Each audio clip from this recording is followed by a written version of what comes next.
छोरी plain crash हुनेवाला छ, जाऊ तिमी यहाँबाट, गइहाल, छिट्टो गइहाल छोरी, जाऊ तिमी यहाँबाट।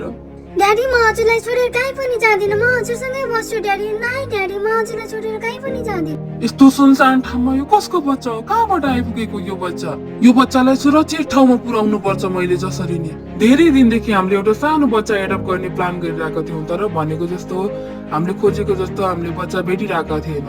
छोरी हामी तिम्रो नयाँ मम्मा ड्याड, अब तिमी हामीसँगै गरेर जाने है। म त कति धेरै खुसी थिएँ मैले मेरो नयाँ मम्मा ड्याडा पाएँ भनेर, तर म गलत रहेछु। उहाँहरूले मलाई छोरी बनाएर होइन घरको काम गर्नको लागि लिएर आउनु भएको रहेछ। उहाँहरूले मलाई घरको सबै काम गर्न लगाउनुहुन्थ्यो, मलाई धेरै यातनाहरू दिन थाल्नुभयो। उहाँहरू मिठो मिठो खानुहुन्थ्यो, तर म उहाँहरूले खाएको हेरेर बस्थेँ। सधैँ मलाई उहाँहरूले पिट्ने कराउने गर्न थाल्नुभयो। म कहाँ जाउँ